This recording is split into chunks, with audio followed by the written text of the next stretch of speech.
Ottawa च देश भर के आदिवासी संगठनों के नुमाइंदियां ने अधिकारित तौर पर कनेडा लई राष्ट्रीय मूलवासी आर्थिक रणनीति की शुरुआत करने लई एक न्यूज़ कॉन्फ्रेंस की। राष्ट्रीय आदिवासी नेतावां ते संस्थावां द्वारा विशेष तौर पर विकसित की गई योजना के लोगों जमीना बुनियादी ढांचे ते वित्त के खेत्रों में 4 रणनीतिक एक ब्लू प्रिंट है जो आर्थिक पहलुआं ते केंद्रित है। This is a work that's been a long time coming. And it's very fitting that we find ourselves here in Ottawa in the month of June, a month in which we commemorate National Indigenous History Month.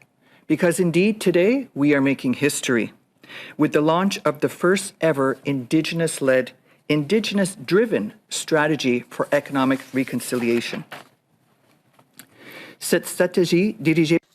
This strategy, led by the Indigenous people, gives us a road plan to reconciliation and opens the possibility for greater prosperity for all Canadians. The strategy is based on 4 strategic pillars, and this gives a possibility for economic recovery. Of the core group responsible for drafting this strategy, Ms. Dawn Madabi-Leach. Dawn is a Anishinaabe Kwe and serves as a general manager for the Wabatek Business Development Corporation since 1988. She is the first Indigenous woman in Canada to head up a regional financial lending institution. I stand before you today as the chair of a core group of over 25 national Indigenous organizations. Together, we developed a national Indigenous economic strategy for Canada. Today is momentous as we are launching a truly historic document, a strategy to guide the achievement of economic reconciliation in this country. Notably, we, that is, Indigenous organizations comprised of Inuit, Métis, and First Nation leaders experienced in economic development, not external governments, held the pen in devising this strategy.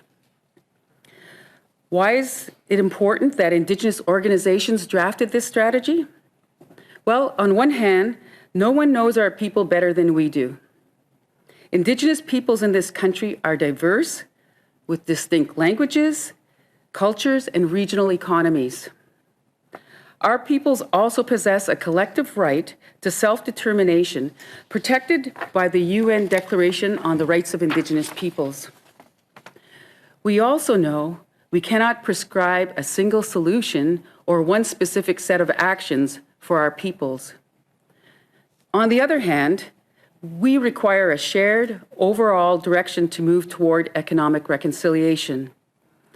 Our Indigenous working group strove to balance these 2 realities in a way that is based on our fundamental shared rights. The strategy begins with a simple, compelling vision that we see to be a requirement for economic reconciliation, and that is socioeconomic parity for Indigenous peoples in Canada.